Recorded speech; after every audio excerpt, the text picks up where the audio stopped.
Le Grand Matin Sud Radio, la vérité en face, Maxime Liédot. Soyez les bienvenus sur l'antenne de Sud Radio. On est ensemble jusqu'à 10h avec nos éditorialistes, nos invités qui vont débattre ensemble. Et je vous les présente dans une poignée de secondes pour un sujet qui fait polémique déjà, qui était à la une de l'hebdomadaire Marianne. Est-ce que la France est devenue une terre d'asile pour les déséquilibrés? Vous vous souvenez sans doute du meurtre de Philippine, du meurtre de la petite Lola. C'était toujours un peu les mêmes profils et bizarrement, à chaque fois, c'est en tout cas ce que révèle le magazine, il y avait une raison invoquée qui était une raison psychiatrique. Est-ce que les prétextes psychiatriques sont aujourd'hui une manière pour la France de dissimuler certains problèmes de sécurité intérieure? Est-ce qu'il y a pas déjà en réalité suffisamment de problèmes dans la psychiatrie pour rajouter ce type de problème-là? Vous aurez la parole et essayez aussi vous aussi de répondre à cette question. 0826 300 300. Est-ce que vous avez l'impression que la France est devenue une sorte de terre d'asile pour tous les nouveaux déséquilibrés? Vous avez la parole. 0826 300 300. Le Grand Matin Sud Radio, la vérité en face, Maxime Liédot. Bonjour Céline Hervieux. Bonjour. Merci beaucoup d'être avec nous ce matin. Vous êtes la députée PS de Paris, candidate à la mairie du 6e arrondissement sur la liste d'Emmanuel Grégoire. Merci beaucoup d'être avec nous en studio ce matin. Et bonjour à Amaury Brelet. Bonjour Maxime. Rédacteur en chef de Valeurs Actuelles.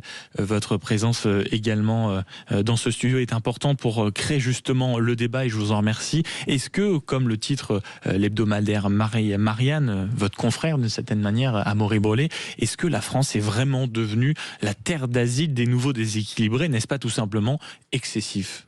Non, je ne crois pas. La France est bien devenue une terre d'asile psychiatrique même d'ailleurs pour tous les étrangers, qu'ils soient irréguliers ou non.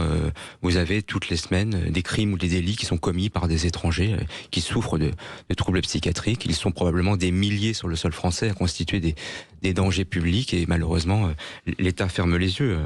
En 2022, souvenez-vous, c'était la jeune Lola qui a été tuée par une Algérienne sous EQTF. En 2023, attaque au couteau gare du Nord et attaque au couteau sur le pont Bir Hakeim. En 2024, le meurtre de Philippine par un Marocain qui lui aussi souffrait de troubles psy. En 2025, attentat à Mulhouse commis aussi par un Algérien lui aussi déséquilibré, entre guillemets, et puis un rabbin la même année agressé par un Palestinien à Neuilly-sur-Seine. Alors, ce qui est révélé, enfin rappelé, parce qu'en réalité tout cela est connu depuis longtemps par Marianne, c'est l'existence de ce titre de séjour étranger malade, qui est vraiment la cerise sur le gâteau, qui est un système unique au monde, qui n'existe nulle part ailleurs à l'étranger, et qui constitue en réalité une filière de régularisation et qui illustre tragiquement le dévoiement total de notre système d'immigration. C'est ce qu'il faut bien expliquer pour entrer honnêtement dans le débat, c'est que certains peuvent obtenir ce que on appelle une demande de protection contre l'éloignement, notamment s'ils sont constatés être atteints de certains troubles, notamment psychiatriques. Et donc la question forcément qu'on va aborder tranquillement ensemble durant cette discussion, c'est de savoir est-ce que c'est vraiment à l'État français de payer pour ces diagnostics et donc aussi de les retenir sur le territoire. Céline Hervieux d'abord pour répondre à la question. Est-ce que vous considérez, vous en tant que député du Parti Socialiste notamment, que la France est vraiment devenue cette terre pour les cas, on va dire, en situation psychiatrique, les fameux cas déséquilibrés comme le titre Marianne? Non, bien entendu, cette une, elle se veut très provocatrice et je trouve que c'est assez grave puisqu'en fait, elle émet un amalgame qui participe à la stigmatisation des personnes atteintes de troubles psychiques dans notre pays et la question de l'immigration et des personnes qui arrivent sur notre territoire et qui, oui, pour une grande partie d'entre eux, sont en situation de vulnérabilité et donc potentiellement de fragilité psychique pour de nombreuses raisons qui sont d'abord les facteurs liés à leur parcours d'exil pour la plupart, et c'est vrai que quand vous regardez les personnes qui sont retenues en centre de rétention administrative, vous voyez qu'une part importante d'entre eux souffrent de troubles psychiques, 1 sur 3 à peu près souffrent de troubles de stress post-traumatique, c'est-à-dire des troubles d'alimentation, des troubles du sommeil, de l'hypervigilance, du stress accru, donc des troubles plutôt qu'on dit névrotiques, et donc qui sont liés au trauma, aux violences qu'ils ont subies pendant leur parcours d'exil. Donc ça, c'est un point qui est important, c'est une prévalence, comme on peut le dire, de troubles psychiques dans ces populations-là. Ça ne veut absolument pas dire que ces personnes vont être auteurs demain d'agressions, envers nos concitoyens. C'est pas du tout ce que ça signifie. Ce que ça signifie, c'est par contre que on a besoin d'avoir des professionnels de santé et de soins dans ces lieux aussi pour prendre en charge ces personnes, au même titre qu'on doit mieux prendre en charge les questions de santé mentale dans notre pays. Donc pour vous, si je comprends bien, Céline Hervieux, le but est de dire cette une, on va dire, fait l'amalgame entre ceux qui sont malades, qui sont sur le territoire. C'est plutôt une fierté française de dire que quand ils arrivent sur notre sol, ils bénéficient de certains droits, une certaine assistance médicale, justement pour être soignés, parce que la plupart de ces traumatismes arrivent suite à un parcours difficile quand ils mixent. C'est ce que vous dites. Bien sûr, c'est-à-dire qu'on doit accueillir les gens dignement, en fait, d'où qu'ils viennent. Ça ne veut pas dire qu'ils ont vocation, attention, à rester tous sur le territoire, évidemment. Quand vous êtes en situation régulière, vous êtes dans une situation administrativement qui doit être revue, qui doit être étudiée. Par contre, là, quand on évoquait la question des reports d'expulsion liés à des maladies, je regardais un petit peu les chiffres, je voyais qu'il me semble que pour des raisons psychiatriques, il y a 37 demandes de report en 2025 qui ont été faites. Je crois qu'il y en a une seulement qui a abouti, puisque la plupart du temps, en fait, même si vous êtes un malade psychiatrique, vous pouvez être soigné dans votre pays d'origine. Donc, en général, ce n'est pas retenu. Après, qu'il y ait des évaluations, qu'il y ait des psychiatres, des psychologues, des professionnels de santé au contact de ces populations, ça me semble indispensable. Et vous parlez de ces fameux 37 cas, en effet, c'est le magazine Marianne qui les note et qui précise que sur ces 37 cas, près de 41% étaient toxicomanes, 38% ont eu des démêlés précédemment avec la justice et 24% étaient des multirécidivistes. Si on parle aussi à nouveau de Lola et Philippine, ce n'est pas par hasard, c'est parce que des députés, Michel Barnier, LR et Charles Rodwell du côté du parti Renaissance, vont faire une loi justement pour que ces cas n'arrivent plus, avec 3 volets. Le but premier est d'abord de faire en sorte qu'il y ait une durée allongée dans les fameux centres de rétention administrative, de toujours allonger la rétention de sûreté, en tout cas qui passe plus de temps en prison au-delà d'une certaine condamnation, et le troisième point qui est aussi important, obliger en tout cas un test psychiatrique pour ceux qui sont condamnés ou repérés pour radicalisation, pour les mener et faire d'une certaine manière d'une internalisation, en tout cas de les enfermer dans les cellules adéquates en temps, en heure. La question de tout ça, Maury Brelet, c'est que est-ce que vous considérez que c'est le bon moyen? Est-ce que c'est à la France, est-ce que c'est aux Français de payer pour certes avoir la dignité, mais s'occuper de ce type de personnes, où beaucoup pourraient penser qu'elles n'ont tout simplement pas la place sur le territoire? Oui, elles n'ont pas leur place sur le territoire. Vous avez près de 60% des Français qui ont déjà renoncé au cours de leur vie à se soigner, pour les questions de délais trop longs ou les questions de coûts trop élevés. Et en même temps, on dépense des millions d'euros et même des milliards, si l'on prend en compte l'AME, pour prendre en charge les soins d'étrangers en situation irrégulière, en l'occurrence des troubles psy dans cette affaire. Mais je rappelle aussi que beaucoup de ces migrants, s'ils développent des troubles psy, ils ne sont pas forcément liés à leur parcours de migration. D'ailleurs, en témoigne la première nationalité demandeur des titres de séjour en question, et qui est à nouveau soulignée par Marianne, ce sont des Algériens. Les Algériens ne subissent pas de traumatisme en traversant la Méditerranée pour rejoindre la France. Et ils vivent dans un pays, d'ailleurs qui est une démocratie, qui est la Mecque de la démocratie, si on en croit Madame Rima Hassan de la France Insoumise. Donc il faut évidemment sortir de ce système totalement délirant. La vérité, c'est que tous les étrangers sur le sol français, qu'ils soient irréguliers ou non, et qui constituent une menace pour la sécurité des Français, doivent être soit enfermés, soit expulsés, c'est-à-dire c'est la prison ou l'avion. Et j'entends par enfermés, évidemment, internés dans des hôpitaux spécialisés malheureusement qui manquent en France, parce que la psychiatrie est le parent pauvre de notre système de santé. Et puis il y a cette question, alors la prison ou l'avion, est-ce que vous entendez, Céline Hervieux, de votre côté, que cet argument selon lequel en réalité la France doit être généreuse pour ceux qui arrivent sur le territoire, si c'est bien sûr une marque de fabrique, on va dire, de ce grand pays qu'est le nôtre, aujourd'hui, dans le contexte budgétaire, dans un certain contexte d'insécurité, ce n'est plus un discours audible? Et je ne pense pas que c'est la prise en charge des personnes issues de l'immigration ou en situation irrégulière qui va obérer le budget de l'État. Je veux dire, je pense qu'on sort d'un débat budgétaire là pendant 4 mois où on a expliqué que ce sont les mauvais choix financiers et budgétaires d'Emmanuel Macron et de ses gouvernements successifs qui nous conduisent à la crise économique dans laquelle nous sommes. Donc c'est pas la situation des personnes étrangères.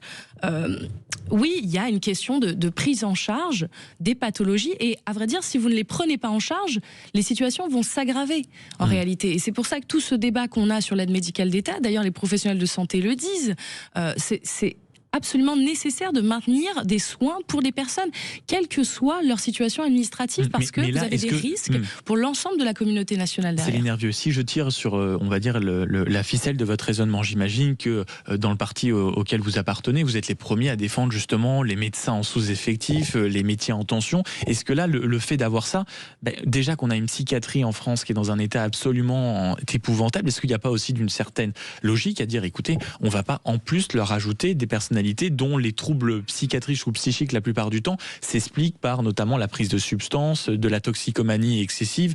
Est-ce que là aussi, il n'y a pas, on va dire, un tri, même si le mot n'est pas beau, de bon sens ?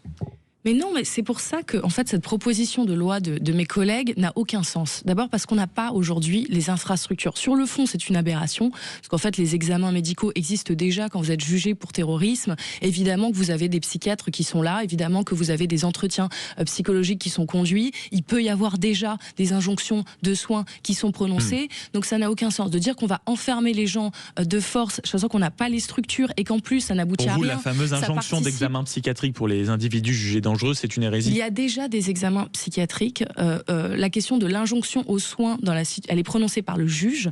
Donc le droit le permet déjà aujourd'hui. Et deuxièmement, quand vous avez des personnes qui sont radicalisées, les professionnels, les psychiatres l'expliquent très bien. Il faut faire la distinction entre les gens qui sont des radicalisés. Vous pouvez leur donner autant de médicaments que vous voulez, ils resteront radicalisés. Donc c'est pas ça la solution. Ça relève pas de la psychiatrie. Et vous avez des personnes en situation de fragilité psychique, des malades mentaux, qui se saisissent d'éléments d'actualité. Par exemple, en situation de schizophrénie, qui se saisissent d'éléments qu'ils voient à la télé et autres pour nourrir leur délire et ensuite éventuellement passer à l'acte. C'est très très rare. C'est 1% parmi les schizophrènes, par exemple, qui ont des actes hétéro-agressifs et ils représentent eux-mêmes 1% de la population. Donc c'est très rare. Ce sont d'abord des personnes qui sont victimes de violences la plupart du temps. Oui, mais enfin, il faut en revenir au système et malheureusement à ces dérives. Un système aujourd'hui totalement dévoyé. D'ailleurs, c'est expliqué noir sur blanc par Marianne dans son papier. Il y a le cas suspect de ces parents qui se présentent avec leur enfant atteint d'un véritable retard mental. Je cite un médecin. Problème, on se rend compte en discutant avec eux qu'ils ne connaissent même pas l'enfant lorsque l'enfant est éligible au titre. Et les parents en bénéficient aussi. Donc même quand les enfants sont éligibles, les parents en bénéficient. C'est totalement délirant. Le fait même de déposer un dossier permet d'ailleurs d'être en situation régulière. Le temps de traitement du dossier, qui peut durer plusieurs mois, et les primo-demandeurs adultes d'un titre de séjour pour soins ayant invoqué au moins un trouble de santé mentale sont en moyenne présents sur le territoire national depuis 4 ans, selon le rapport cité par Marianne. Donc c'est absolument délirant. Enfin, pour ne parler que du système de droit d'asile en France, vous avez potentiellement 580 millions de personnes dans le monde qui sont éligibles à ce droit d'asile. Comment voulez-vous que notre système migratoire débordé puisse absorber ce nombre de demandes ? C'est absolument insupportable pour les Français qui, évidemment, sont les premiers à payer la note. Sauf que la plupart des migrations ont lieu entre les pays du Sud. Et ces millions de personnes que vous évoquez n'arrivent pas sur le sol français. Donc ne saisissez pas, ne brandissez pas des chiffres de la sorte qui n'ont aucune réalité dans les faits. Vous avez des près d'un chiffres million de clandestins. Vous avez près d'un million de clandestins sur le sol français. C'est moins de 5000 personnes. Je crois que c'est 1 million de clandestins sur le sol français. Personnes qui peuvent demander l'asile en France chaque année, donc c'est toutes les semaines, moins. vous avez des étrangers clandestins qui commettent des crimes et des délits et qui violent et qui tuent et qui volent des Français. C'est insupportable. Messieurs, madame, je vous propose de poursuivre tout simplement la conversation après une petite respiration. Céline Hervieux, députée PS de Paris, candidate également à la mairie du 6e arrondissement sur la liste d'Emmanuel Grégoire, et Amaury Brelet, rédacteur en chef de Valeurs Actuelles, dont le magazine s'interroge cette semaine si nous sommes prêts pour la guerre. Mais nous parlons de la une du magazine Marianne qui fait polémique. La France, terre d'accueil des déséquilibrés, c'est son titre. Est-ce la réalité n'est-ce pas tout simplement exagéré, voire tout simplement totalement déplacé? Vous avez la parole juste après cette courte pause. 0826 300 300. On poursuit la discussion. À tout de suite. Le Grand Matin Sud Radio, la vérité en face. Maxime Liédot.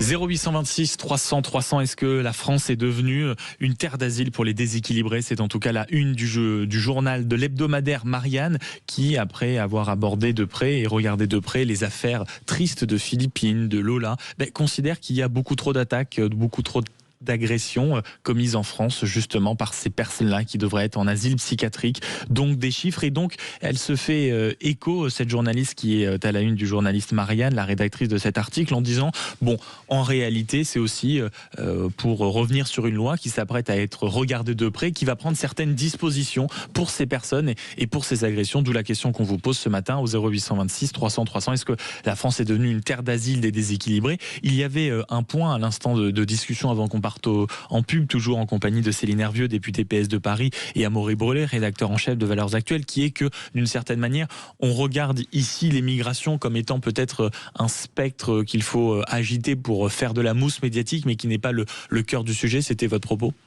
Oui, c'était de dire qu'on a de vraies difficultés dans la prise en charge de la santé mentale dans notre pays, et les infrastructures sont loin d'être suffisantes. Je regardais à nouveau les chiffres sur la pédopsychiatrie, par exemple. Vous avez de nombreux rapports qui montrent que il y aurait 1,6 million d'enfants, d'ados qui nécessiteraient une prise en charge et qui souffreraient de troubles psychiques dans notre pays. On a à peine 2000 pédopsychiatres qui sont formés, et ce sont des spécialités qui sont peu demandées par les futurs médecins, et on va avoir un vrai problème de personnel de santé de ce point de vue. C'était censé être la grande cause nationale.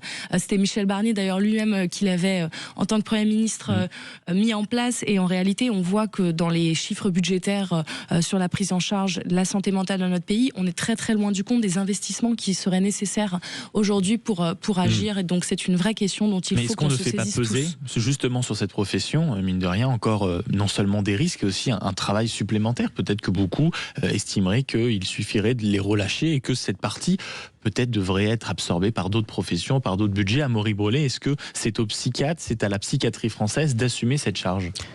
Si ces gens-là étrangers constituent des dangers publics, évidemment qu'ils doivent être soignés et internés au lieu de les laisser dehors. Vous, contrairement à Céline Hervieux qui s'opposait sur cet article de loi qui a pour but, on va dire, d'interner dès que possible, dès qu'il y a un test soumis pour les individus de radicalisation, qui sont en tout cas soupçonnés d'être en phase de radicalisation, ça ne vous interpelle pas plus que ça?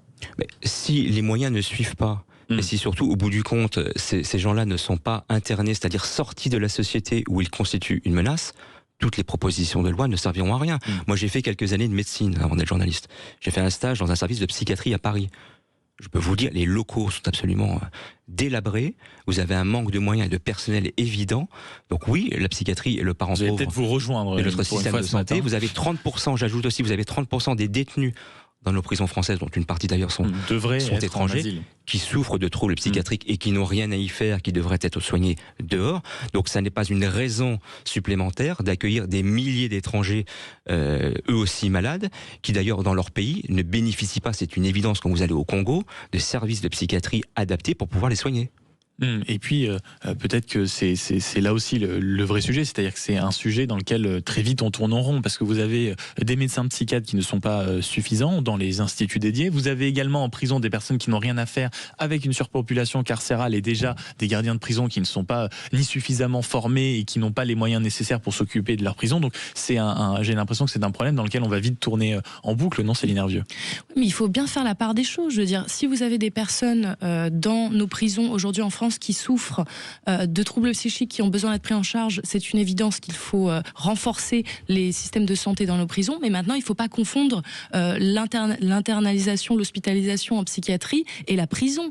Quand j'entends le journaliste sur le plateau nous dire il faut sortir les gens de la société, ces personnes radicalisées, et les enfermer en psychiatrie, en gros c'est ce que vous dites. Enfin, je veux dire, je pense que vous mélangez tout, et en l'occurrence, je pense que le stage n'a pas duré assez longtemps visiblement, parce que la prise en charge en hôpital psychiatrique, c'est justement du soin. On n'est pas là pour enfermer les gens, pour les retirer de la société. On est là pour prendre soin des gens. On est là pour faire en sorte qu'ils aillent mieux. Oui. Donc quand vous avez des personnes qui sont radicalisées, en fait leur place n'est pas dans les services d'hospitalisation, la priorité, ce sont les Français, de psychiatrie qui sont déjà embouteillés. Protéger avant de soigner. La priorité, c'est protéger les Français qui souffrent depuis trop longtemps de ces étrangers malades et qui commettent des délits et des crimes tous les jours en France. Je vous propose d'aller écouter ceux qui nous appellent et ceux qui nous écoutent, qui vous écoutent débattre au 0826 300 300. Bonjour Thomas.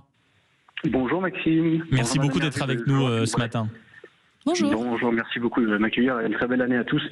Je vous appelle en réaction à votre thème du jour. Alors moi, je suis un professionnel de l'éloignement par voie aérienne dans la police nationale. Donc c'est ce qui se pratique tous les jours. faut savoir qu'aujourd'hui, on parlait en particulier des gens qui ont des problèmes psychologiques.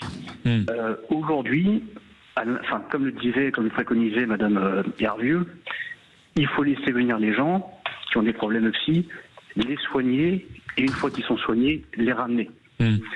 Oui, je suis profondément d'accord. Sauf que, une fois qu'ils sont sur le territoire, c'est terminé. Ils ne sont pas enfermés en centre. On leur donne des traitements, des substituts, du Subutex, des trucs comme ça pour les Géorgiens notamment. Et ensuite, on les met dehors. Oui, donc en fait, c'est le principe même de l'asile. En réalité, peut-être qu'il faut revoir, Thomas, si je vous écoute. Mais ils n'ont même pas besoin de demander l'asile finalement. Ils arrivent, problème de santé, on leur donne un traitement dehors, et vous avez, admettons, même si le médecin dit que il est soigné. Alors moi, j'ai jamais vu personne de soigner un problème psychologique. Les pathologies psy, les mecs qui arrivent avec, ils repartent avec quand ils repartent. Voilà. Sauf qu'ils repartent avec les valises pleines de traitements. Des traitements qui sont interdits dans leur pays, tels que le Subutex. Donc en fait, en France, ils se gavent de substituts. Et une fois qu'on les ramène, comme là-bas, c'est prison, s'ils sont détenteurs de Subutex, on ne peut pas les ramener avec. Donc ça ne sert strictement à rien. Donc finalement, on dépense des millions tous les ans. Pour en plus, après, des traitements qui n'arrivent pas à avoir l'utilité adéquate. Merci beaucoup, Thomas, de nous avoir partagé votre expérience et surtout nous avoir appelé au 0826 300 300. En tout cas, sujet qui fera forcément polémique et qui provoquera forcément d'autres conversations sur ces plateaux, y compris. Merci beaucoup, Céline Hervieux, d'avoir été avec nous ce matin, députée PS de Paris, candidate également à la mairie du 6e arrondissement sur la liste d'Emmanuel Grégoire. Et merci beaucoup à Maury Brulet d'avoir été avec nous dans ce studio, comme chaque vendredi, rédacteur en chef de Valeurs Actuelles, où le magazine cette semaine se pose cette question: sommes-nous prêts pour la guerre? À retrouver donc en kiosque et sur le site internet. Bonjour Valérie Expert. Bonjour cher Maxime. Vous n'êtes pas sous traitement psychiatrique, contrairement au débat qu'on a eu pendant 30 minutes. Qui sait? Allez savoir. Nous sommes tous un peu fous, voilà, tous les gens bien absolument. Le sont, comme disait l'autre. Au programme du midi, un quart des Français est à découvert sur son compte bancaire le 18 du mois. On va en parler et on attend évidemment vos témoignages au 0826 300 300. C'est quand même beaucoup, 25% des Français à découvert. Ce chiffre choc nous fait évidemment réagir. On va parler du budget. Que va-t-il se passer? Passage en force. Ce sera Laurent Saillet qui va développer ce sujet avec vous. Bref, on vous attend. 0826 300 300. À tout de suite. Pour ma part, j'aurai le plaisir de vous retrouver dès demain 6h. Je vous souhaite une belle matinée évidemment sur Sud Radio. Et vous avez entendu un numéro à appeler, 0826 300 300.